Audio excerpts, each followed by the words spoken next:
Welcome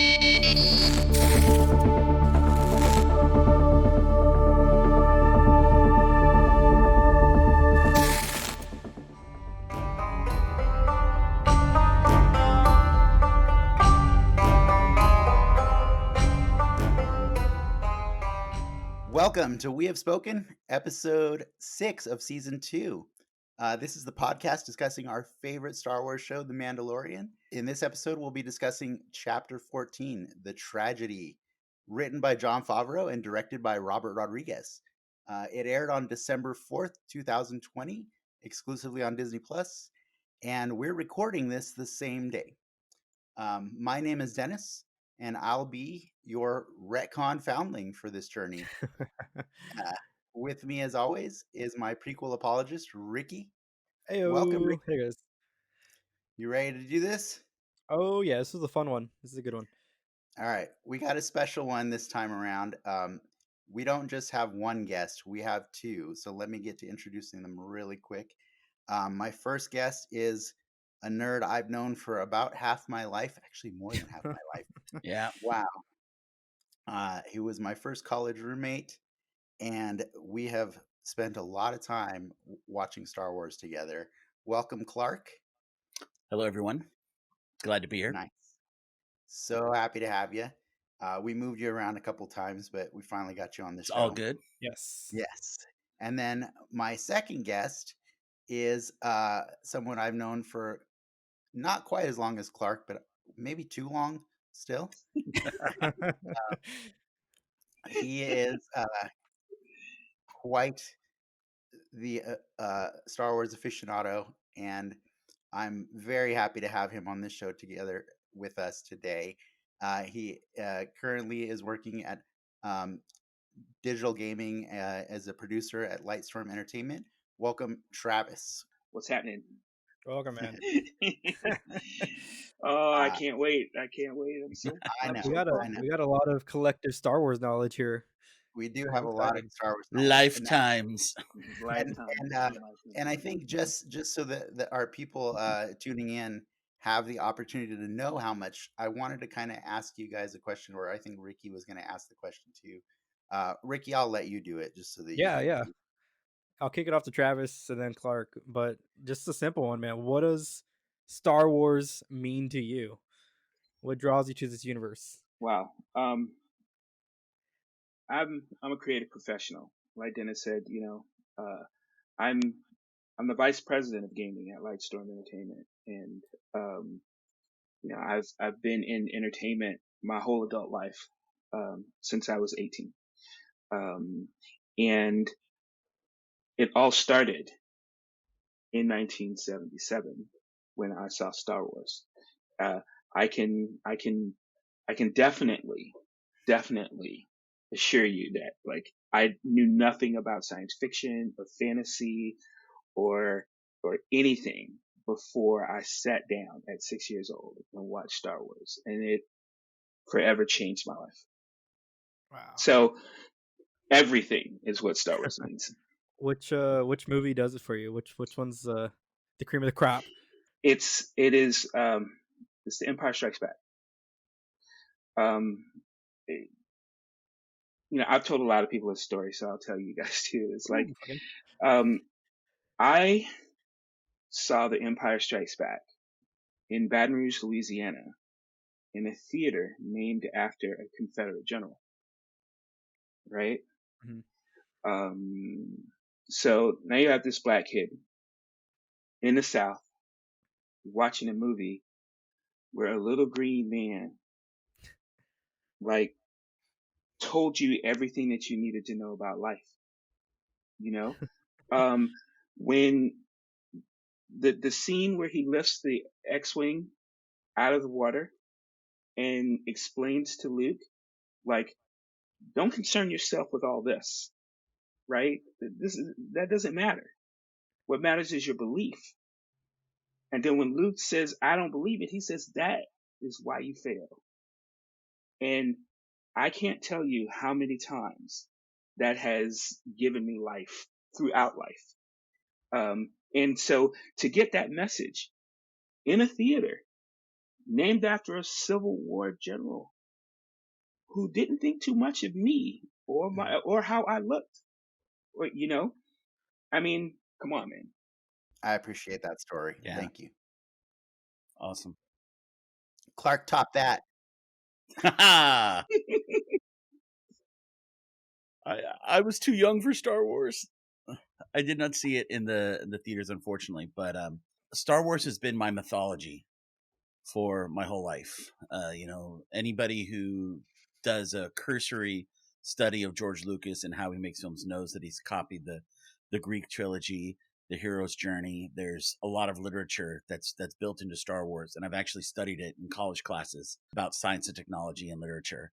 And it has been my mythology, my heroes, my villains, the great morality tales, and it's just been wonderful. I've played the games, read the books, watched the movies, watched the shows, watched the re-releases. It's just been a part of my life, my whole life. I remember watching a bootleg version of Return of the Jedi for my birthday back when when movie rentals were actually really hard to still get.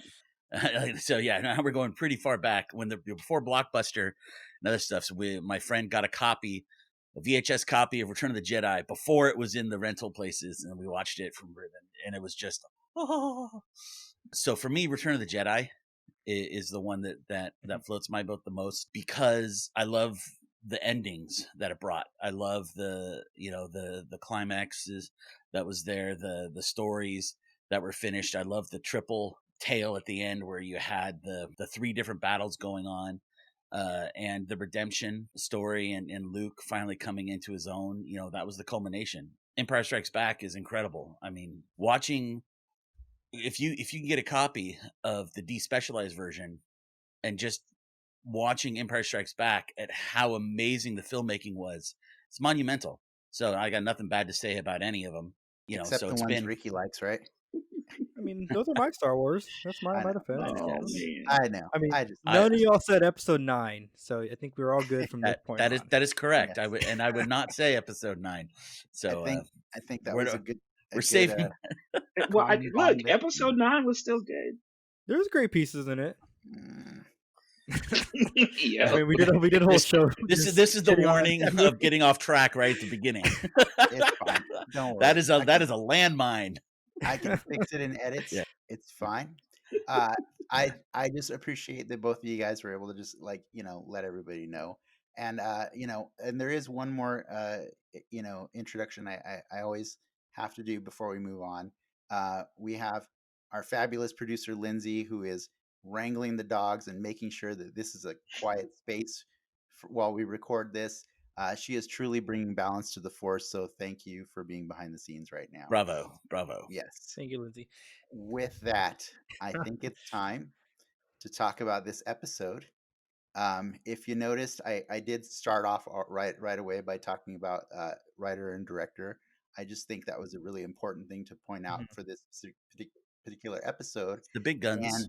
And I think before we get into spoilers, just real quick, if you guys want to give your impression of this episode, I think I know, but I just want to hear. If you can do it without spoiling really quick, that's always just fun for me to see.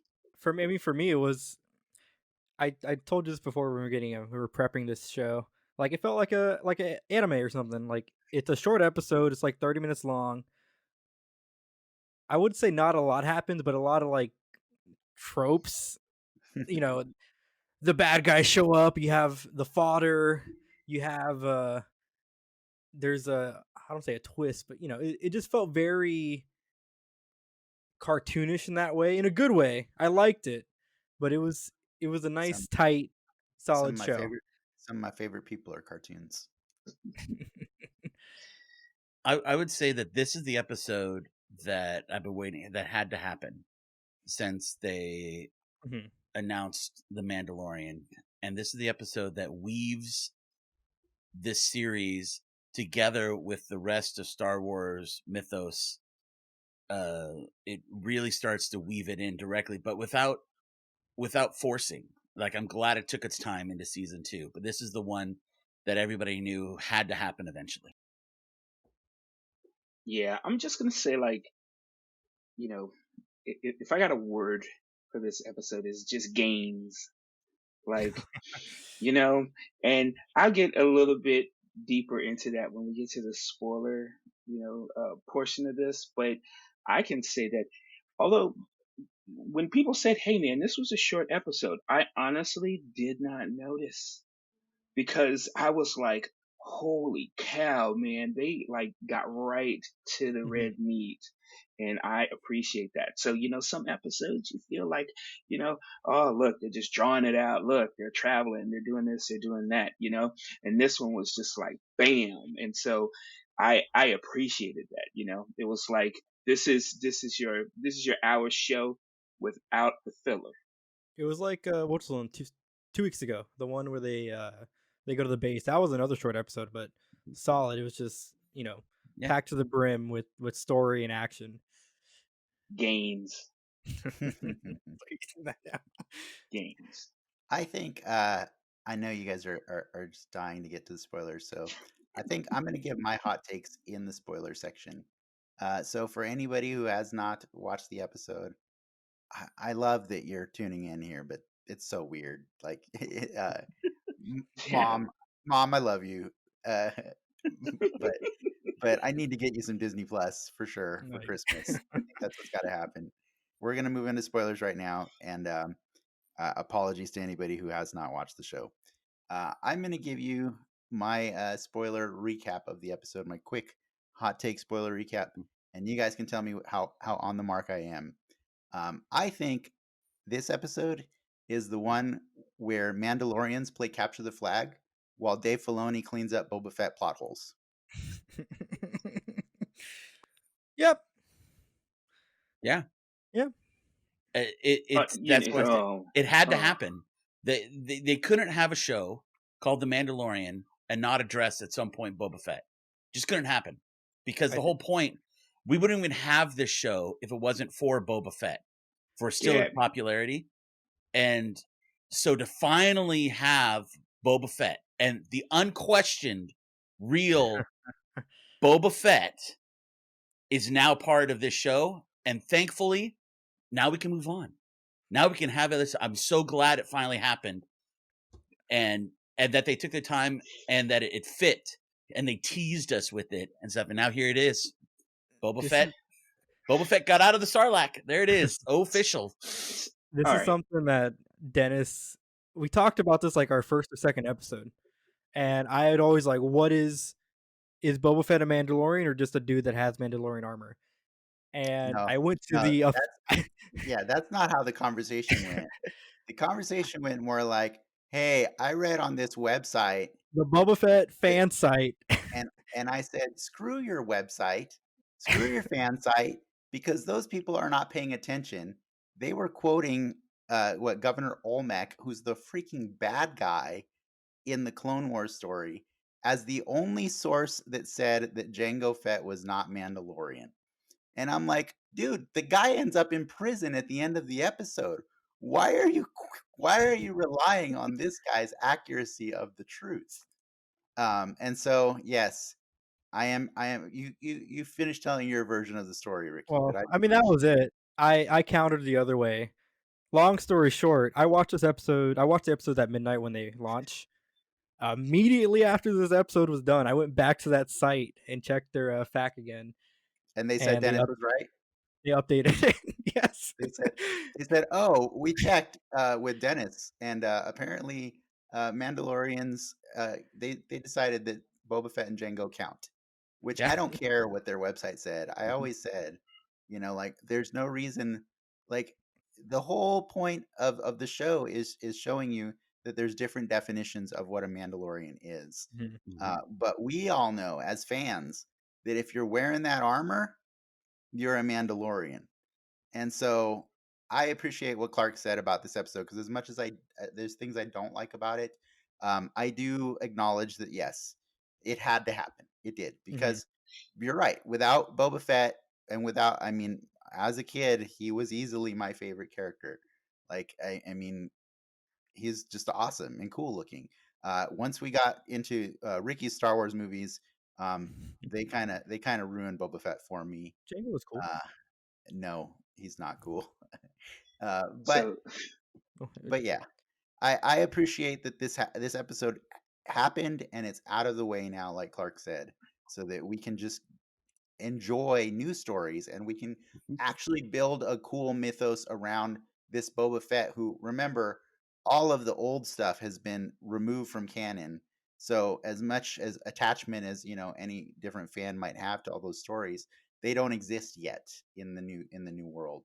So we have Dave Filoni and Jon Favreau have the opportunity to create their own Boba Fett going forward. You had something Travis, to what were add, you gonna? Travis? Yeah. well, okay. So when I said gains before, like when you're in the gym and you're working out, man, like, you see people look in the mirror and they pose and they're like, look at, look at what my dedication has wrought, right? Now I work in the entertainment industry and I have to live and die by canon, right? It's important. We geeks in particular, that's how we work out. Knowing everything there is to know about Mandalorian. Who is Boba Fett? Who is Jango Fett? You see what I'm saying? And when filmmakers actually reward you Right. for your encyclopedic knowledge of that stuff, you as a geek can look in the mirror and say, yo, check out my gains, right? It's validation. Like, yeah. Rah! You know what I'm saying? You even lift, bro, right? And so, I'm young enough where I remember how you had to actually get Boba Fett because the toy wasn't right. available. The toy wasn't available. You had to send you in actually you had to send in proofs of purchase Yeah. to actually get Boba Fett. Boba Fett, to my generation, is the friggin' Mandalorian. You see what I'm saying? And so this to me was like all of that Star Wars goodness coming full circle. And Favreau, Rodriguez, Filoni gave me a big hug and said, yo, go check yourself out in the mirror, bro. Yeah, you lift. So enlighten me, because I am not young enough for that Boba Fett figure. When did the term Mandalorian come into play? Was it in the original trilogy at all, or is that something that came in just No, in it the was EU on the stuff? toy. I think it was on the toy. Yeah. Yeah. It was Okay. on the description with his Yes. Mandalorian armor. All right. Mhm. Yeah. And I wanted to say one of the things that I really liked, and another nod to the fans, to the big Boba Fett fans, is because there's a lot of criticism of in Return of the Jedi about how Boba Fett went out like a wuss. Oh, I was going Yeah. to say that till Now- later, but most definitely. Okay, so Most I mean, definitely. and understandable because it was comedic, back then. Boba Fett, where? And that instead of the big fight with Luke, which was really, really cool when those two were going at, and you're like, okay, this is going to get on. And then it was that. So having that be our last sort of official appearance of Boba Fett, having him come back in the armor and be completely 100% badass with all of his armor tricks, that even things that we hadn't seen yet in Mando, it was just like, oh, like it was so clearly, here's your cake and extra icing and frosting, and this is for you guys. Yeah. The Boba Fett lovers, here you go. So I wanted to address that because just like what you said, it was absolutely a love letter, an extra big portion to the Boba Fett fans. You're justified. That's what this Right. whole series is. I feel like this whole series is that. And, and look, I love Star Wars. I just don't think George Lucas is a great director. Okay. Hot takes. And Hot Hot takes. Yeah. and so with Filoni and Favreau and all of the people involved in the Mandalorian, I feel like are doing just that. They're picking up and filling those plot holes and making everything make sense. And I appreciate that. I really do. I Yeah. think the making sense is like the big key part of it because they're not just like you said, just filling in these holes. They're curating these stories that make sense in the canon to the characters. That it's not like a left field decision Weaving on it some of these together. things happening. Weaving Some it things together. happening. And those payoffs are like decades in the making, man. Yeah. And to be fair, I spent decades of my life telling people I don't care what so and so movie said or whatever. Boba Fett's not dead. He's just not dead. And I know, in comics or in books, they've written all about that, but like I didn't need those to validate me. I just felt like no, you didn't have somebody that cool do this. So, I will say, I think that horse has already been beaten so to death that like I didn't need to come out and say yes I was right. Like it was really obvious. Like what episode 1 that Boba Fett was not dead because like you know that armor did not get digested inside of I mean, Sarlacc. that So that armor sells yeah, toys, so they got to bring it back. exactly. Yeah, yeah. So Say word. we always knew this was going to happen, and Mhm. so just I think there was a lot of buildup, throughout this whole year that prepared me for this. So maybe if I hadn't have known certain things, that this would have been more impactful for me. But yeah, I think I already knew that like Dave Filoni always had the intention of making this happen. I mean, but we also knew too that they were going to do a movie for Boba Fett Hmm. in the first Yeah. place. Yeah. So we knew that Disney's agenda was never to let this character be dead, and I'm fine with that. But I'm also Mhm. fine with uh, Din Djarin because I think he's the Mandalorian that I've come to love because Hmm. I've gotten to know him and we've got to see him grow as like with him on the show. Absolutely. So I'm all for letting Boba become a character that totally turns me around and says yes I love Boba Fett again. But for me, none of what I saw really made me nerd out. But I just want to point out something. Um, we jumped ahead. I knew I was letting Yeah. us because There I are some because big things we skipped. There's well a whole just other side of the story that we well skipped. just because like as much Yeah. as the show needed to do it, we needed to address Yes. Boba Fett as well, Mhm. which I believe was our first light and dark side. Mhm. But we can move officially into that section and talk about other things we liked in the show, or we could argue for the next hour and a half just about Boba Fett. I, Um, I will say there were things for me, as much as I did love seeing the action when he finally put on the suit, there were things Mhm. that rubbed me wrong initially. And I think it's because, yes, I know in expanded universe stuff that's no longer canon, that he ends up becoming the true leader of the Mandalorian people and he becomes an ally to the Jedi and all these are all these fun things that they said, as marketing people said we should make this guy a good guy because people like him and we want to tell lots of stories with him. I didn't like that in canon, the last time we saw Boba Fett, he was so clearly a bad guy. And then in this episode, he was doing a lot of honorable and good guy things, you know what I mean? So like or just really bad negotiating as far as I can tell well, because This like I this mean, is the way he's following the technically code. not a bad guy. He was a mercenary. I working mean, for Jabba the Hutt. Not, yes, not, but not only that, mercenaries work for who they work for versus being a bad guy. Yeah, but when you're a mercenary who's standing in the same room as like Bosk and IG-88 and all those, and you're like, yeah, I'll do this job. You've sacrificed a little bit of your moral Okay, integrity. Okay. when Vader well, has to we give warn him you, some. no disintegrations. Yes, exactly, Yeah, but exactly. So let's let's not give argue him. whether or not he was good or bad. Then he Yeah. was Well, not a let's, good guy. Let's just say he dude. wasn't a He good guy. spent a long time reflecting. I Yeah, mean, he Yeah, spent a no, whole he's lot. been on I Tatooine for a minute, right? I totally understand that Yep. argument, but what Yep. I'm Yep. saying is, as the person watching this show, I would rather be shown that as opposed to like have to make that leap. You know what I mean? That's So, fair. so I Yes. just don't. I didn't Spin-off appreciate it. series. Right. Yeah, I Yes, just exactly. coming soon to Disney Plus. Wait for the movie. yes. I'll I, leave it at this. The only thing that the jump for me with his appearance in this episode was Slave One's back. Hmm.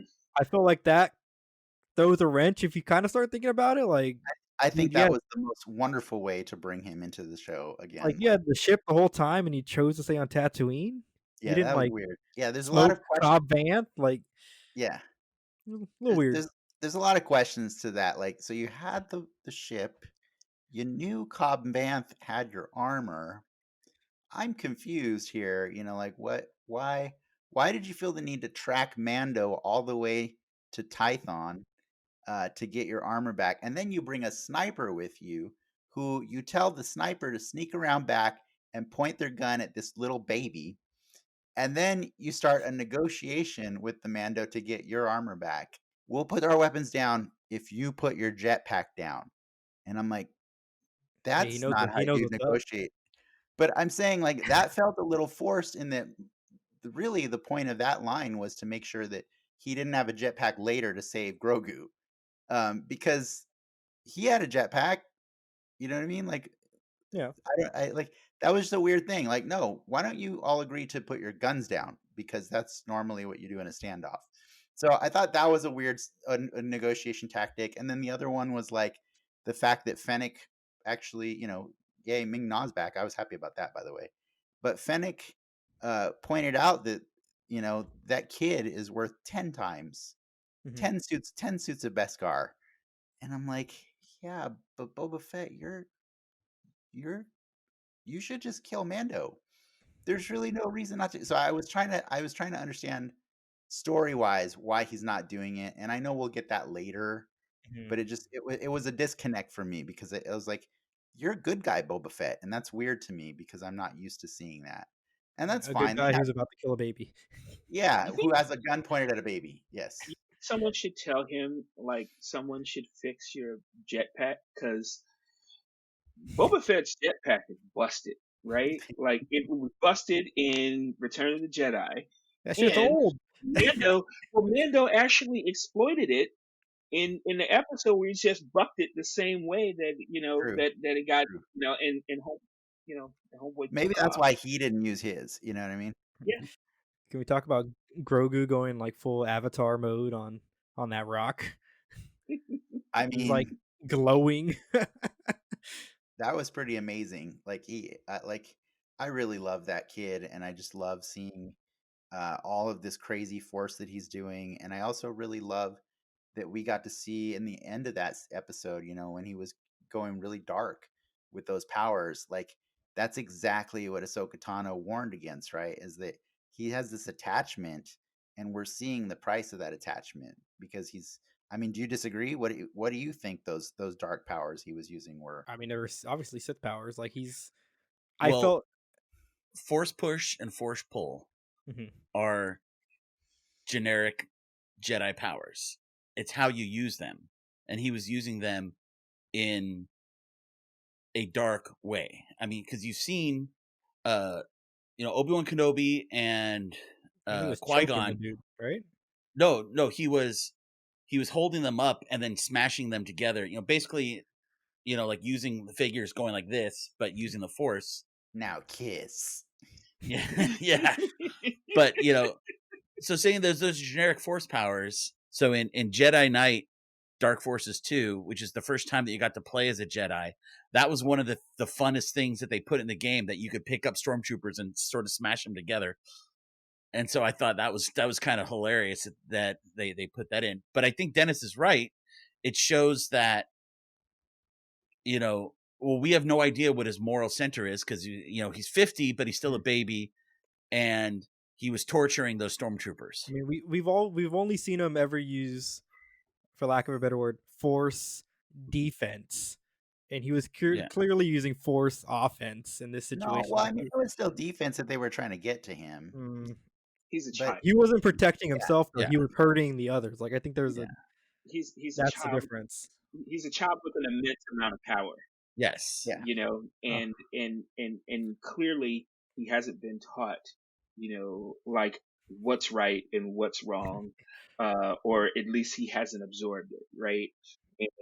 And so, that's evident, and because everything that he does seems to take it all out of him, right? So it's clear that he has a whole bunch of power. He just doesn't know how to marshal it correctly.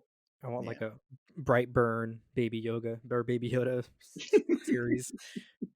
No. Go full dark side. It's not that bad yet. But Well, look, and I think that on the animation front, like I never saw, like, correct me if I'm wrong here, guys, but I've never really seen like a live action sort of really overt display of Jedi like energies in that way ever. Oh, totally. Yeah, I with think the pillar of light, no way. Yeah, Yeah. we've never no, done that. like Yeah, even so when that was some new stuff right when there. Luke did his thing in 8, he wasn't Mhm. even glowing or anything. He was just Right. floating, you know. Yeah. Right. And there was like runes that were lit up around him too. It was quite the spectacle, and like, and we need to have fun at some point speculating what the hell was that, like, and what, what's going to happen, who is going to come to save him, like, all these things are, that was something we've never seen in Star Wars, and so we should be pondering a lot about what we saw. But You're not And going to see yeah, any of that this season. oh, I know, and the fact, I know, it's fine. the fact that it had force field properties, you know. Yeah. So like even if she had taken the shot and it was still up there, it wouldn't have done anything. But when the bad guys finally get to him, oh, it's done. I would say that was a giant like awkward moment for me, was that force field really highlighted some dumb choices by Din Djarin in that episode. Yeah. Like, I just want to point out, he tried to penetrate that shield 3 times, Yeah. every time failing. What the hell was that? Like, that just I'll didn't... tell you what that is. Okay. It's fatherhood. That's what it is. Oh. His kid was in danger, and you've seen how much he risks, and no matter how hard he tries to be, you see what I'm saying? It's it's him and that kid, and as much as he tries to be all hard, you know what I'm saying? No, that's his kid. I Okay, mean, they I have a showed it question. at the beginning too, though. Like in his little Grogu Yep.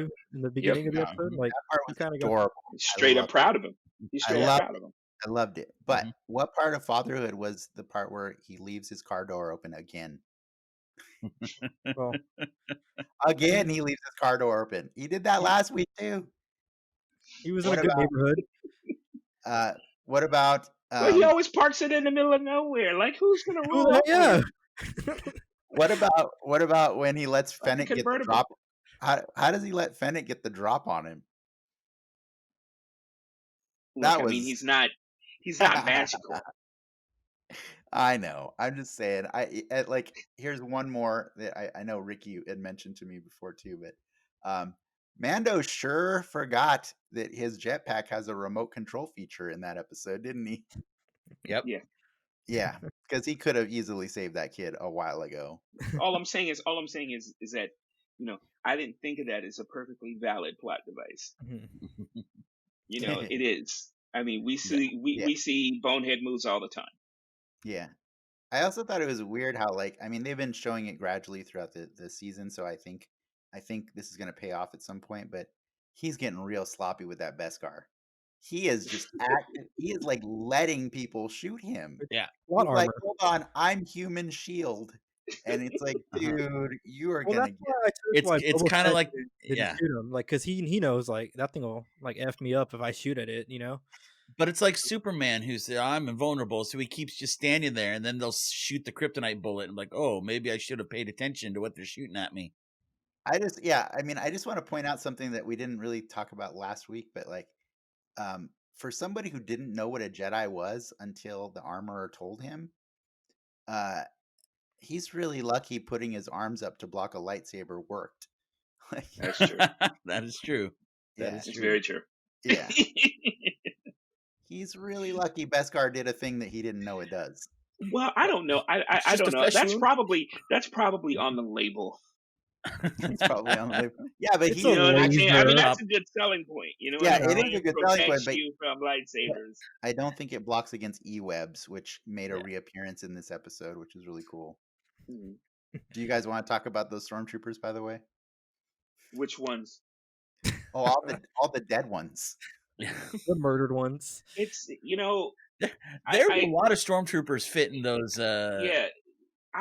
transports. Yeah, they're the zero level people that you get to smash, and you know what I'm saying. It's like stormtroopers is God of War type of I'm just gonna hit everything in a zip code, and and so for me, that's all they are. But this episode just highlighted like you guys can't hit nothing. I mean, you guys are the worst shots ever. I mean, it's it, I'm starting to think it's canon. And that they have no tactical leadership. No, where their commander's like, you go next, then you go next, then you go. Yeah. What? I Like think their helmets, right? Are Uh-huh. that's like a canon thing that their helmets make them shoot crappy? Like I don't know. I don't know. It's Like, just they never, ever, ever. If you get shot by a stormtrooper, like just never show your face again. What they did, for good or ill, everyone just, at least of my generation, likes to think of Boba Fett as this badass, right? And so what it did was it was an awesome stage for him to just mow people down, in cool ways. And and this is props to Robert Rodriguez, right? Because look, and I told him this personally. Like I said, in action movies, there's going to be a lot of people that just bite it. And so the question is, how do they do it? yeah. And El Mariachi and Desperado, two of really good movies, and you can people are gonna die, and they just do it in a spectacular fashion. And so he just turned it to 11 with Boba Fett, and I appreciated that because that just gave me some validation. But Boba Fett really is a badass. Yes, but it was sad for me to see yet again the stormtroopers going out by getting hit by a stick. Like they, man, it does base level tools. Yeah. It's a sand person stick, though. Yeah, I know. It's got a pointy thing on it. Yeah, it's a bantha toothbrush too. I love on that episode. You see two transports come down, and then at the end, Boba Fett's like, he's Yeah, like, but well, he can we goes, talk "The about that Empire's shot? back." Can we talk about that shot? Yeah, Can we? especially when he said I was aiming for the other one, and like, really? Like, okay, I Come on. don't mind that, but like seriously, it packs that big of a punch, that missile on their back. Yeah. Oh, you mean I when he mean, brought them down? I thought you meant where his yeah. Yeah. No, Yeah, I'm yeah, talking yeah. about like he was just like, I was like, holy cow, man. By the You should way, carry a lot more of those missiles. that probably brought a bigger smile to my face than any other thing Boba Fett did, just because Yeah. it felt so wrong that the first time we got to see Boba Fett do it was Cobb Vanth do it in the first Yeah. episode. And so Yeah. it felt nice to finally see Boba Fett use the thing that he's supposed to use and make sure that you're nowhere around children because they might die. Exactly. But You might where do swallow all it. these missiles come from? Yeah, I don't Yeah, know. I know, right? The Is that a missile Beskar force, missile? yeah. It was hilarious though that he bent forward a little bit to launch it, just like the figure had to do. And Yeah. When really all you Yeah. should have to do is just stand. Press the button. Yeah, right. Why It's is it gonna not go up. guided, right? Like, yeah, exactly. But I mean, after he took down the those two ships, there was casualties on the other side too. We lost the Razor Crest, yes, and Yeah, we did. guys, that poor ship. that amused me more than it should have. It did, and I want to tell you why. I think we mentioned earlier, we learned he was a Mandalorian from the toys. Like Travis was saying how so much, of our weight training is creating that encyclopedic knowledge. And I think as kids, there wasn't a lot of options, for a while. So there was really just the Marvel comic and there was the toys. And those were the ways that we learned more about Star Wars than George Lucas could give us every 3 or 4 years. And so for me, the toys have always been a source of a lot of information and a lot of joy. And Hasbro knows that, and that's why they bought the license to do Star Wars toys, up till now still. And back in October, Hasbro started a crowdfunding campaign to make the Razor Crest, like a full 3 3/4 inch scale Razor Crest that you can lay down on your coffee table or whatever. And they packed in all these extras and unlocks so that if people gave them enough money, and they gave it like over 30 days for that crowdfunding thing to go. Do you guys by chance know how much they charged for that thing? Oh, I No. do. It had to be hundreds. It was $350 Yeah. for a Razor Crest for your tiny little Star Wars action figures. Do you guys It came want to with a take? Mando. Yeah. Do you guys want to talk about how much they made? How many they sold? Oh, a ton. They sold 28,311 for a grand total of just shy of $10 million. Hmm. And I laughed so hard when that thing blew up because $10 million worth of fans' money went to a vehicle that won't even exist by the time it gets delivered to their house. There'll be a new one. It's. I saw some meme actually that had that Winnebago from Spaceballs next to the Razor Crest, and how they How look alike. similar they look, right? They do. Yeah, I never thought about that. I, Yeah. I gotta be honest. I mean, I don't. There was nothing about the Razor Crest that screamed like badassery to me, and it was always like this running joke. I mean, it would, he'd leave it unlocked, it falls in the water, and so and I think they were sort of setting us up for the fact that, hey man, don't get too attached to this ship because I think it's gonna bite it, and I'm Right. I'm oddly good with that. I don't know why. Like when it blew up, I just felt nothing. I was it Yeah. made me Yeah. chuckle. I was like, wow, dude, I Oh, don't know how you totally. get off the rock, but I mean, it's nice to it's see not a ship. Yeah. we're I kind didn't of have attuned to Star Wars that ships don't blow up, right? Like hero ships. Yeah. Like the Millennium Falcon's been around forever, and it's a Yeah. cool ship. But show me something new. That's because it's the Millennium Falcon. Like Yeah. I think the Eh, Millennium Falcon gets a pass. I think we've seen all the other ships in Star Wars blow up. Like all of them. Everything, like you name a model of a ship, we've seen it blow up. So Mm. I think it was cool that maybe I laughed too much because I know I chose to not buy that thing because I'm like, I'm not spending $350 on this thing. And then like literally that campaign ended right before the episode where he went to the ice planet and that thing got jacked. And I wasn't sure if that thing was going to make it through the season. I think I talked about that yeah. a few episodes ago. It did not. And sorry to everyone out there who backed. It's still a piece of memorabilia forever to keep, but man, that's awkward. That was such a That's awkward. dunk. Yeah. Like F you, Mando, and your ship too. It was good. That was one of my favorite parts of the episode, and Yeah. I know that's cruel. It shouldn't have been. It's funny, because when things like that happen, you kind of wonder, like, to the filmmaker, like, what what do they want me to feel right now, right? And I'm just wondering, like, am I feeling it? They want you to I don't think I know am. that Beskar spear is gonna come back to place. Yes. Yeah. Yeah, that's true. The Beskar spear And was salvaged, and the ball, and I knew 100% he was going to find that ball. There Hmm. was I Yeah. knew that Hmm. absolutely. Hmm. But if you're wondering what you're supposed to feel, I think I asked myself that question when only after they slaughtered 2 transports worth of stormtroopers, and then watched a giant laser from the sky blow up the Razor Crest. Only then, when Boba jumps in Slave One, flies out beyond the clouds, and he looks and sees they're back, the Empire. I'm like, Like bro, what was your first hint? Like, all these cosplayers landed here. yes, the 501st landed.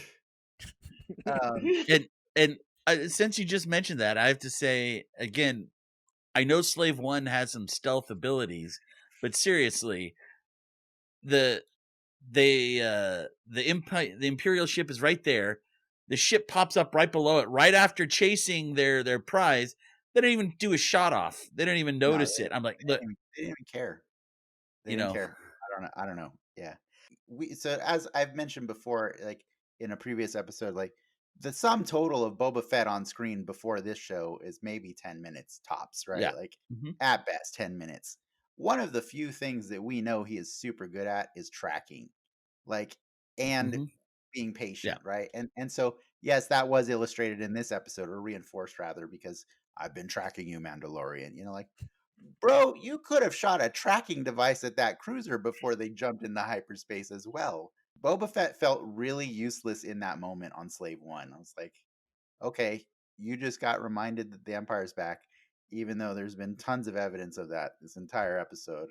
There was just see, this is my problem. Like, I wanted to love this episode, but there was a lot of those moments where it's just like, what are you what are you thinking in this moment? What am I supposed to think in this moment? Yeah, I guess look, we get the benefit of the 10,000 foot view, right? Hmm. Yeah. Um, and and I appreciate characters sometimes written with a bit of cluelessness, simply because I have too many friends and myself and walking examples of cluelessness all the time. So I'm good with that usually as a plot device. We haven't even talked about the Dark Troopers. Oh yeah, Like that was a whole other reveal. I Or I got mean, pretty we excited. saw him, right?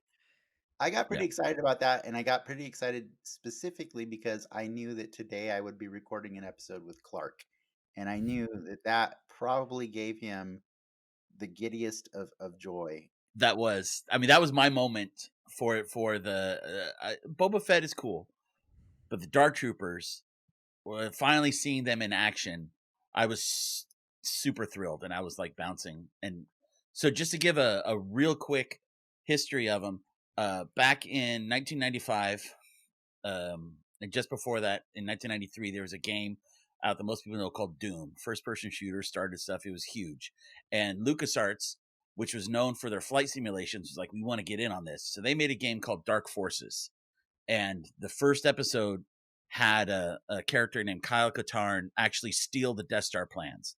So that was the old canon, the canon. old the Yeah. old version. Of course, that got replaced by Rogue One. No problem with that. But in that game, the main enemy were Dark Troopers, were these mechanical, force infused stormtroopers that actually were really hard to defeat, and they were great. They were the final bosses of the game, and it was just something that was really neat. And then they kind of used them in Star Wars games for about the next decade almost, but not really in the comics or other stuff. So what I like about what Dave Filoni and what the new Star Wars people, what Disney has done, is like they did have to make a cut and say, you know what, all this other stuff, this is not canon anymore.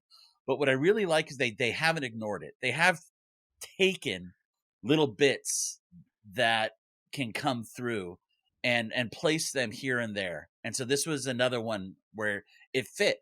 The Dark Troopers fit in this storyline. It fits at this time. It fits in this side. They're a little different. I had to watch real closely and see these look like more mechanical. Mhm. Some of the old lore was that they were failed clone troopers, almost like RoboCop, where this is what they did with the clones that were defective. But this one, it looks like they're all mechanical. Straight robots, yeah. Yeah, straight robots, but clearly advanced. And so like this, they're just showing that they're there. They look very similar to what they did in the games, Yeah. and we just know they're going to be a bigger part of the series.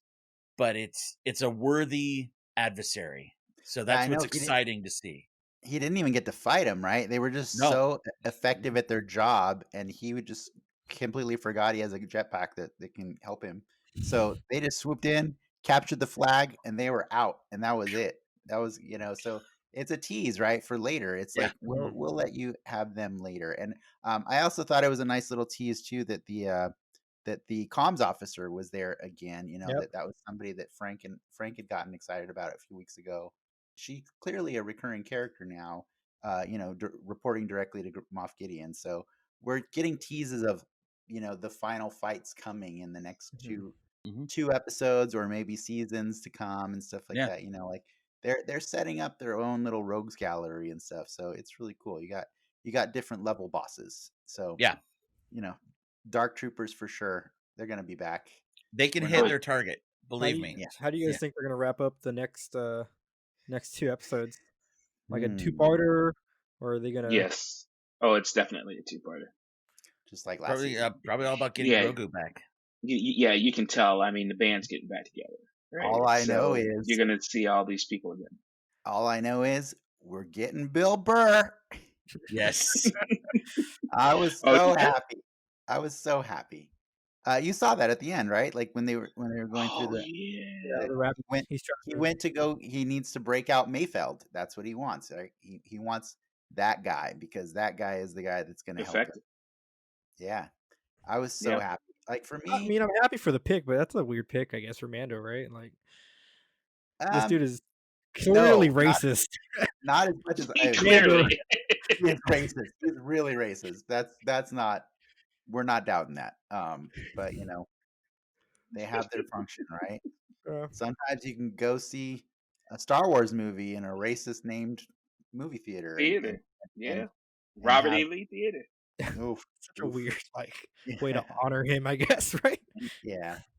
But no, I think for me, like I'm very excited to see what gang he brings back together. Hopefully not everybody from the Prisoner episode because they were questionable. But Mayfeld was definitely the most proficient at the job. Yeah, right? I guess Zero's not coming back. Zero's dead for sure now because he was in the Razor Crest when it got blown up Strapped to today. the ship. Yeah, Zero's gone for good. But I assume he's gonna bring Cara Dune with him as well, and then and now for some reason you've got this weird Wookiee life debt triangle going on between Fennec Shan, Boba Fett, and Mando. I don't know if you guys noticed that. Like each of them swore a debt to the other. Yeah.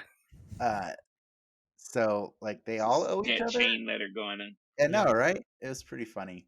But And- I was really happy to see Fennec Shand and just that hint of Bill Burr. Robo Guts was pretty cool when Yeah. she just opened up or something, and it was like the same gears as Luke's hand.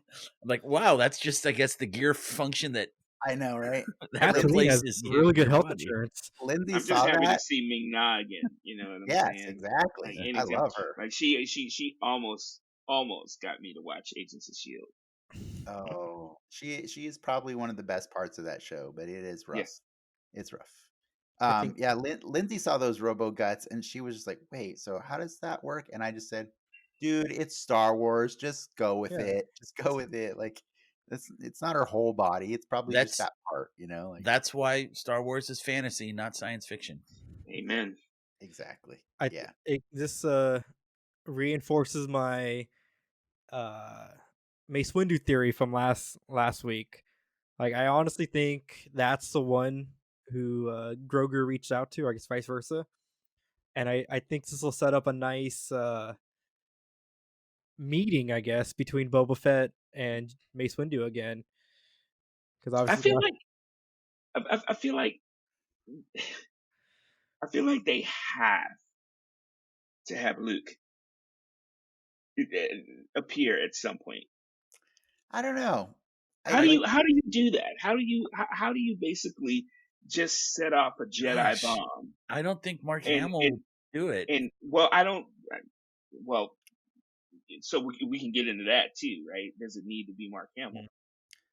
I don't know if it does need to be Mark Hamill. I think we definitely need to start having a talk about let's have Star Wars that doesn't need to have those actors in it, but we can still have those characters. If you want to decide those characters are important Exactly. in Star Wars, then we need to let go of the super old actors that are not going to Absolutely. it'll be cool if it wasn't a Jedi bomb that went off, but Yeah. maybe a Sith person comes out and tracks his kid down, like Yeah, it but, just said whoever's know- listening, right? Whoever's listening. Ray Park is free right now, I'm sure, so we can Hey, guys, crazy thought, but wouldn't it be cool if it was somebody we don't know? I'm just saying this reliance on like it needs to be somebody we know. Yeah. Like, dude, my favorite characters in that episode were Fennec Shand and the picture of Miggs Mayfeld because those are new characters, man. I love these characters. I get it because when you fall back on the old characters, it starts to make the universe small, right? Yeah, And yeah. I get it. I totally get it. But at the same time, like, you know, those are your high level movers and shakers, Oh right? yeah.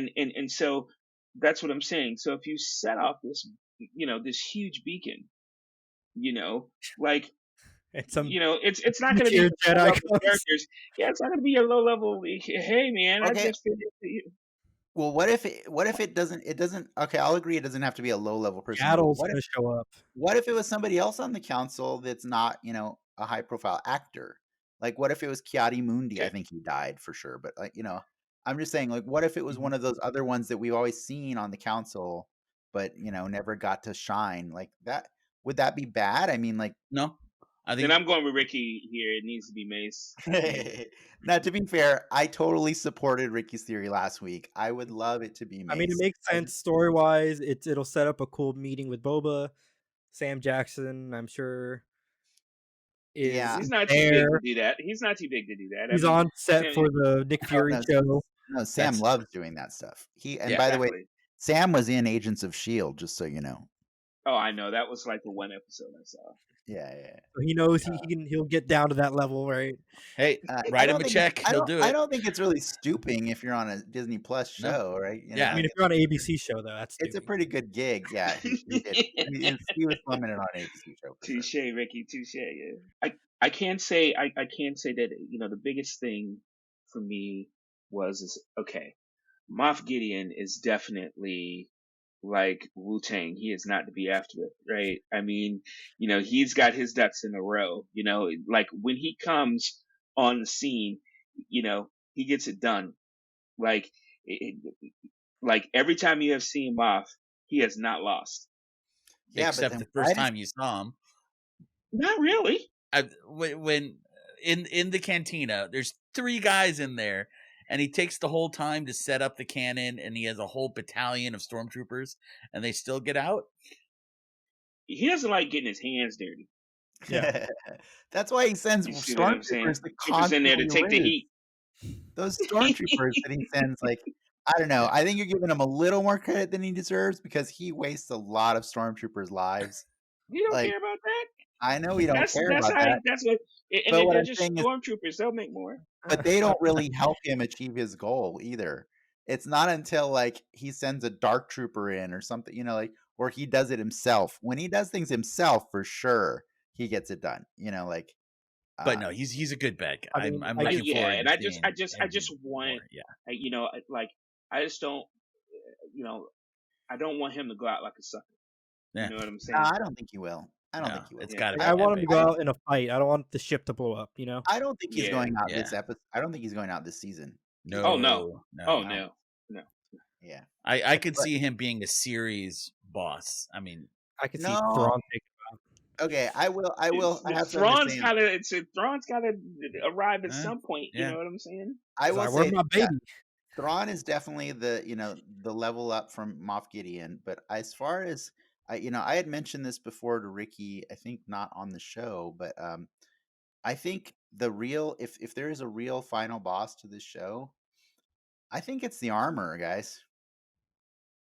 I think the Armorer I is the do too. actual bad guy of the show because she's the one who has been brainwashing Din I to mean, she set him on believe. the path. Yeah, she set him on a path that's not really the real path, right? And also, like, she's said some questionable things that make you wonder because, like, she's clearly old enough to like remember when he was rescued as a foundling, which means she knows of the Clone Wars, which means she knows what the hell Jedi are.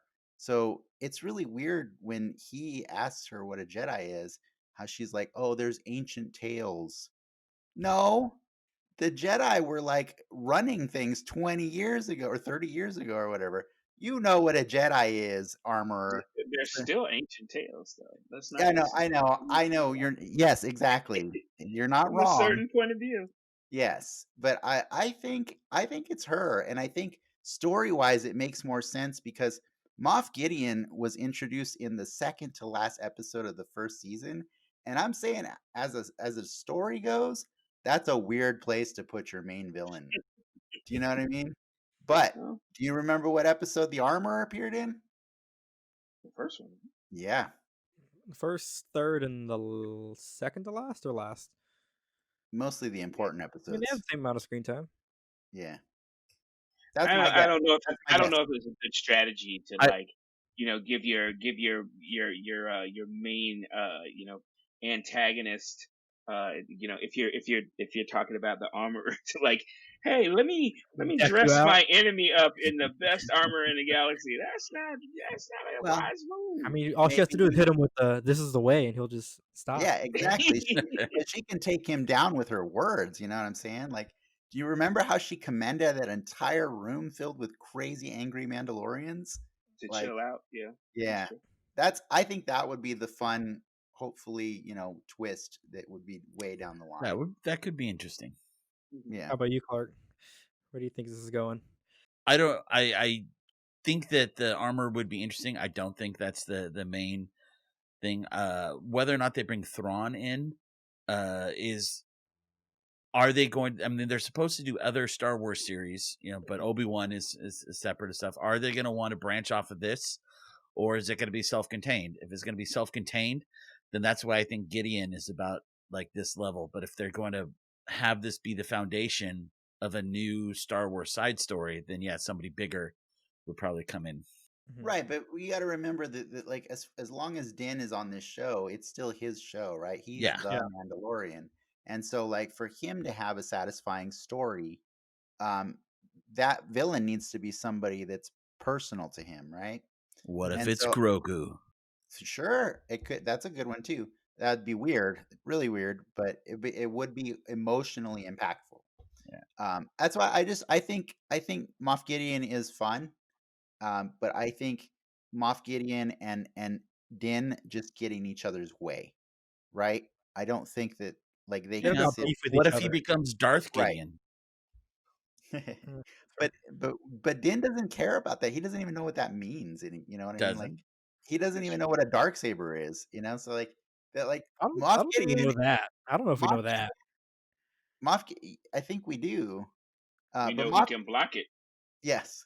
But Moff Gideon and Din are just operating on two completely different wavelengths, right? And they just Yeah. intersect every now and then Mhm. and annoy I each agree. other. I do want to give one little tiny midi-chlorian moment before we go, just because. Oh Did you no, guys watch the credits? No, we're not there we're yet. gonna we're Oh, we're gonna not there we're yet. gonna. Okay.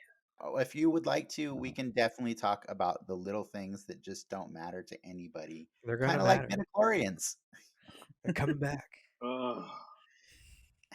But if you guys watch watching the credits, which I always like to do because I love the artwork, Mhm. the artwork of where Grogu's being taken by the Dark Troopers was so fascinating to me because little Grogu was terrified. Mhm. Like they had that he's like, "Ah!" And Yeah. they so didn't show him in that, and I thought, wow, that would have been too traumatizing. I just love that I love that they showed the art, and somebody clearly said, "You're not showing that. That's gonna Yeah, be he had a that is pretty way scary. too traumatizing." I saw that one too, and I thought that was Gonna really ruin the cool. brand. Yeah. Yeah. What else? I like the baby handcuffs Oh that Mhm. man, the the Yeah, Empire has. like that was so funny. a Put little him in tiny. shackles. Put him in shackles, and we're like, really, bro? You got shackles for this size? Oh yeah, you do. You do. You have. Okay. I will not question the Empire again on their availability of multi-sized shackles. Like, They're cat shackles. yeah, seriously, those were tiny. They were adorable. What other ones you guys got? I find it so hard sometimes to pick apart, Star Wars in an effective way. Well, it's not picking Because, apart. It's really you know, it's the stuff that what we're asking you to say is like, what's the stuff that you liked that probably won't matter to most people? Mhm. well, there's one thing I thought about was like, so Beskar is darn near impenetrable, Mhm. Mhm. right? What the hell happened to Boba Fett's armor? That's Like, how- what did he go through? Because it is semi-trashed, That's right? I Like, Sarlacc's mean, butt. it That's just Sarlacc's it doesn't butt have no, hole. paint like on it. even before It doesn't that, have like paint on even it, before right? that, I what think does have? I think he's You think got it's paint just the on it. paint? I think You it's the think it's paint. just the paint? I- I think it's the paint. Yeah. Just the Yeah, paint, and he needs a new yeah. battery for his I mean, Arduino as a when he goes reminder, back. as a reminder, he's wearing his father's armor. That Yeah. armor used to be Let's see. blue. That's true. It was blue, Yeah, it's true. He used to Sure. work. and now it's green-ish, greenish. Like Yeah. now it's Yeah. really dirty. Burnt orange and Big old Yeah. dent in the helmet He had too. to let it out a little bit at the waist. Yeah, he was Yeah. a little thicker Boba Fett this episode. Yeah. He got big, yeah. But in that moment where Cara Dune is looking up Mayfeld, you see so many mugshots, so many. I was really hoping we'd see Dave Filoni's character Cad Bane. oh, Yeah. I really wanted to see Cad Bane in Yeah. there. I looked it up. Like, to be fair, like they go so fast that they haven't been all compiled on Wikipedia, but they have done a pretty good job. Those guys, I guess there's like an actual Star Wars alphabet that people can translate with what's Mhm. shown there. mhm, So Yeah. so most of those were by this morning were already translated, and it's really funny. I looked them all up. They were all characters that like have never appeared before today, but like cool names like Borbin Todds, Carto Deeves, Chargut Low, Fiend Cross, Torbil Danzin, and Vorg Alsum. Those just sound like Star Wars names. they really I thought- do. Okay. What What was funny is Torvald it came- Danson sounds like the Star Wars equivalent of Tony Danza. Who's the boss? Torben Danson, and who's the boss? I think my favorite one, coincidentally, because they all had rap sheets too, so you could read what their crimes were. Torbil Danzin actually happened to be my favorite one because he was the Tusken Raider, and apparently he is serving a 25-year sentence in Sunspot Prison for the attempted kidnapping of a senator. Now, I don't know what would compel a Tusken Raider to kidnap a senator, but like, can we see that story somewhere sometime? Crate Dragon Pearls, man. A senator must have been doing some Gotta have sketchy them. stuff there. Gotta have them. Hey, just remember those names because maybe they Yeah. show up later. So who do you think is gonna get that spear? Oh, Or it's are they gonna? It's Mando Or- versus Moff. Totally. That spear is going to be used to fend off a lightsaber for sure, a dark saber for sure. A dark saber, yeah. It's probably I think going it just in. looks a little plain. You know what I'm saying? I agree. I mean, the Beskar armor does too. Like it's just chromed out, you know. Yeah. Or he could melt it down and make a speeder bike because he needs a vehicle now. I would be kind of bummed. Like I know they're gonna fight with it, but I want my Mando duking it out like we've seen him. I don't want him to pick up this new toy and then like that's just my hot take on it. But Yeah. I'm really I'm like unnaturally interested in what ship he gets next. I think Slave One is a perfectly good ship that they oh could god, I share. hope so. And what if they just throw an that would be so wrong. Yes. I do not want to see him in Slave One. what Give if, me a what if- Sonic bomb. Because you're gonna have to kill Boba Fett. Yeah, Like, you what can't if just no? take his ship. What if season 3 becomes they put an S on the title, the Mandalorians? What if it just becomes a buddy cop show, man? You know what? No. No. Well, I mean, what do you think? Do you think is he really tied to that Razor Crest? Like, man, that Razor Crest was so useful now, and it's just gone. And so, like, No, I don't know. I mean, like, I think he's going to steal an Imperial ship. He'll find another one because it's a common ship, right? That's like the thing with Yeah. that. If Wasn't you it want to get, converted if you clone want to it just get, kind of looked like a bucket to me. You Yeah. know, I mean, I was never like really enamored. I mean, with it. I mean, I if was like, you- okay, it's his ship. All right, that's well, good thing because you missed your chance to buy one for $350. See, I didn't really care that much until you told me that story, and then I just feel so bad for I all mean, those guys, if you people. want to get into the weeds, in the Last Jedi, we did see the Razor Crest in Lando's battle cry fleet. Really? It's in that shot. I mean, Or you every saw you saw a Razor Crest. well, yes. So that's the one Mando bought. He bought the Maybe. $350 version, and Or it's the one Boba Fett's flying because he traded and gave Slave One to Mando and said, you know Let's what? see. I don't really like the name of the ship. It feels a little dated. And now you're just trolling. I'm not doing it. I'm not doing that's the point of the midi-chlorian section, man. it. I got a bone to pick with you about midi-chlorians. Go. oh, do I have I meant go away. All right, I'll see. Yeah. So here's the thing, and I'm gonna get on my soapbox when I say here's the thing, but Oh, I I'll know. try to make this short. We all learned about the Force from basically a witch doctor, Yeah. or a shaman, Mhm. right? And so when the Force gets explained to you by a witch doctor or a shaman, you'll get a witch doctor or a shaman's explanation. When the Force is explained to you by a college professor, you get something completely different, right? Oh, man. And so, like, if you had a headache, for example, the witch doctor would say, "Go eat these leaves, okay, and you'll be better." Okay, and a pharmacist says, "Take 2 aspirin." Okay, now the active ingredient in both of those is the same, right? Just the explanation's different. And so when I see people like capping on midi-chlorians, I get it. I really do. But I think But to me, that's the only part of the prequel Travis, that I was like, you're I get you. we I feel became best friends, man. That's the whole point. I like that they explained it. here's my problem with it, though, is that if Obi-Wan is a witch doctor, then Qui-Gon is too. Totally. So Yeah. it should have been explained by somebody that wasn't Qui-Gon. If they wanted to use a different approach to it, then it should have been from a Jedi that wasn't literally the guy who taught the witch doctor everything he knows. I'll counter with it. It was cool to see. I mean, there's a reason why they were picking up all these kids, because then it'd be super sketch. Like, hey, your kid has this power. Can we take him? Right. All right, no, he's a little different. Like, he's gifted and talented. Like, they explain that process. Do you know how old Alec Guinness was when he filmed A New Hope? Take a guess. I think in his 50s, maybe? 58. He was 58. Yeah. That character is not as old as people like to make him out to be.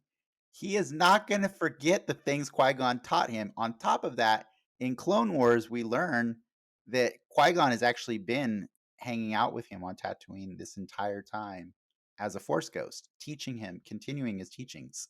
So I just have a problem with the idea that Qui-Gon, the person who spouted off this magical word, midi-chlorians, somehow failed to teach Obi-Wan a fundamental lesson. So then when they ask Obi-Wan, what is the Force? Well, it's this thing that Well, exists in all of us. You got to No, go to it's an energy Travis's field. point though. He said it's an energy field. Like I know. Luke is a farm dude on a dusty ass planet. Like, you're not gonna hit him with science. You're gonna Oh, Get now out of soften it here, up old for him, country like, boy. Yeah. yeah, you're like making assumptions about Luke. That's I am. You not telling me good. they have good education on Tatooine? All I'm saying is these Hey. two things could exist simultaneously, They okay, could. and still line up and make sense. I don't. And so for me, that's what I got out of it. I take issue with the word. It's stupid. The word is stupid. It sounds horrible. It just sounds Like Qui-Gon? Yeah. No, that sounds cool. That's why they moved to Qui-Gon, M count. Qui-Gon Jinn. Yeah, we've rebranded. We're the M Count gang right now. Yeah, I'll take M count. It's better than midi-chlorians for sure. Yeah. All right. So you just don't like the way it rolls off your lips, right? It just sounds like he looked up mitochondria, and he's like, I need to make it a little different. I mean, how the hell do all the other weird ass names come into play? Exactly. Hey, Salacious Crumb just is a See? cool Where name. is he? I like Tony Danza. Horrible dancing.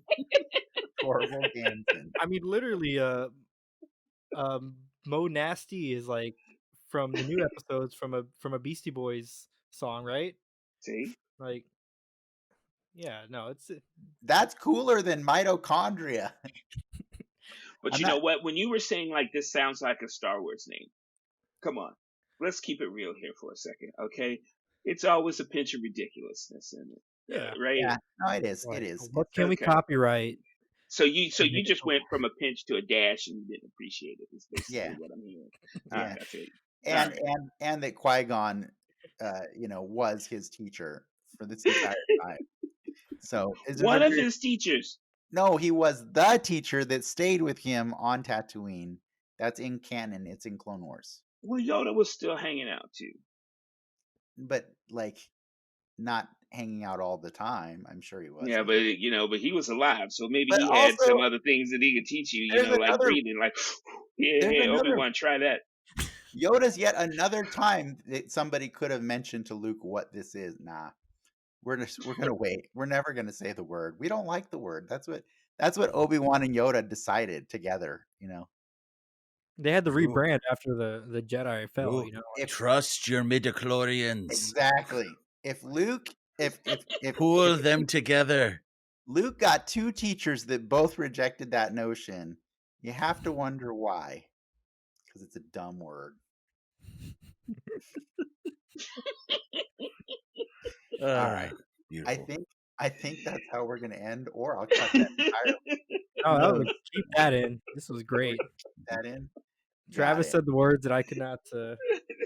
6-year-old me could not eloquate like articulate. Yeah. Okay. I think we got to wrap this, guys, because it's getting pretty close. All right. And by close, I mean way over. No. Yeah, but before we go, I just want to give you guys a chance to rate this on a scale of 1 to 10. Just right now, and the same day that you watched it, we know your opinion could change later, so we're not going to hold this to be your absolute definitive answer forever. What would you give it? Let's go with Clarke first. 8.5. As I said, it was exactly there's stuff that had to happen. It happened well. It was good, but yeah, as we said, it wasn't super original. There were some nitpicky issues, but solid, good episode. Good 8.5. I'm gonna have to give this a 9.5. Whoa! I knew that was coming.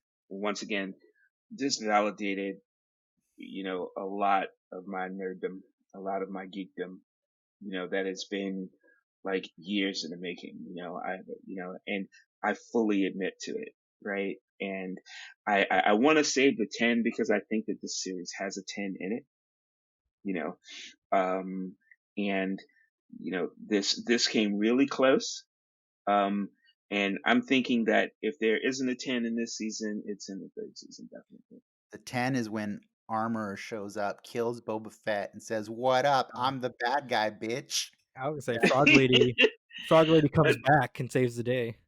Oh yeah, a 10 is going to be I think a 10, in my opinion, will be when Grogu says his first couple words. Yeah, maybe. Yeah, like May whatever the those Schwartz is. be with you. Oh no! merchandising. Where the real money of the movies made. Yes, that would be excellent. I'd give that a 10 for sure.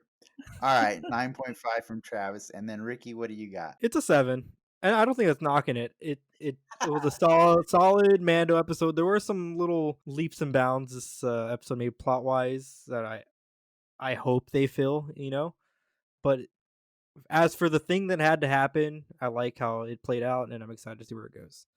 Yeah, I'm gonna give this one an 8. Every week I have, I say that I give the scores a little bit of lift because the world we live in right now. Man, I really look forward to this show because it's just so uplifting. It's so fun. It's so escapist. I get to just go and live and be immersed in Star Wars. I love that. So, I might have normally given this a 7. I'm going to give it an 8 because it was Star Wars, and it was fun. But every week I have this inner battle with the kid in me and the grown up or the wannabe grown up, whatever. And every week one of them wins. Sometimes, like in the past, there's been things where like Bo-Katan showed up and I didn't think Bo-Katan was going to show up and and I lost it. And I just love that episode. Ahsoka Tano also, I don't want to see Jedis in my show, but I love her so much. And I just want that character as much as I can get. Boba Fett, by all rights, should have made me freak out the way Travis did. and I think the prequels ruined Boba Fett for me. And like the second they had to go and cast Tamura Morrison, who's not really a great actor. I mean, let's be honest. Like he was a horrible clone trooper, like just giving the most boring lines, and he wasn't a great Jango Fett. Um, and it really bummed me out to know that like not only was he not impressive as Jango Fett or Clone Troopers, but George Lucas felt the need to retroactively go and put Tamora Morrison's voice on Boba Fett in his special editions. And I'm like, why? Why did you change Boba Fett's voice? Like, why does he have to grow up and have the same exact accent or voice as his dad? Like, you know what I mean? Um, so it just kind of salted the experience for me. So like as much as I like Tamora Morrison as Captain Rex, I mean, sorry, that's not even him. That's like he doesn't play him in the cartoons, right, Clark? No, Yeah. it's a different So, voice. so yes, it's a better voice actor. Yes. Well, when the live action Captain Rex comes, then Yes. So I mean, he will play live action Captain Rex, that's for sure, if they ever bring him in. But I think the thing that just bugged me about him was he's not my Boba Fett. You know what I mean? He's not the one I grew up with when I saw those movies as a kid at home on my VHS, or when I went and saw Return of the Jedi in theaters. You know, like he's no good to me dead. There's only one way to say that, and so it's that battle I have inside of me of like I just reject special edition a lot in general, just because like he just went and tinkered with things that didn't need tinkering. You know what I mean? Like, and Yeah, I do. yeah. So that part of me, that 20-something-year-old that was so bitter about those prequels, he's now in here, and now I've got three personalities battling, and we're ganging up on the kid, and we're saying like, nah, it's okay. I'm happy that this is over, like Clark said, but it didn't do what I needed it to do. But that's I fair. did really like seeing the Razor Crest blow up, and I really like seeing Fennec Shand, and I really loved that we're going to get Bill Burr, which I've been demanding all season long. So, yeah. But, Here. well, I still gave it a higher score than Ricky. So, I didn't grow up with him, so I know you didn't grow up. I got the blue one. So That's where the disconnect is right here. Okay. I think that's it for us. Thank you guys so much. It means a lot to me that I got both of you on here because you guys both are a very big part of why I appreciate Star Wars. Ricky too, you know, like everybody here really encapsulates what it is for me to talk about this stuff ad nauseum. Like, and I'm really happy that I got to have both of you here because I think this made it a lot of fun. With that, if you guys have anything you want to plug before we go, I'll go around and like give you guys a chance. Clark, you got anything? Where can people find you? No, I'm good. But hopefully they'll find me here again in the future. Yes. Travis? You'll have enough of me, in a couple years, still in space, just on a different planet. Nice. Ooh. Ricky? Ricky the Nerd, Instagram, just posting cool shit I find. Well, that's it. Nothing much going on there. Cool. Well, you can find me, Dennis, on DenX Media. I mostly hang out on Instagram and YouTube, a little bit on TikTok, and I'm mostly just playing with toys and talking about Star Wars. So feel free to like, subscribe, follow, and share this with anybody that you think might want to listen to us. Thank you for tuning in. You have listened. And we have spoken. Oh, that sounds weird with 4 people. It's pretty Oh cool. man. I like it.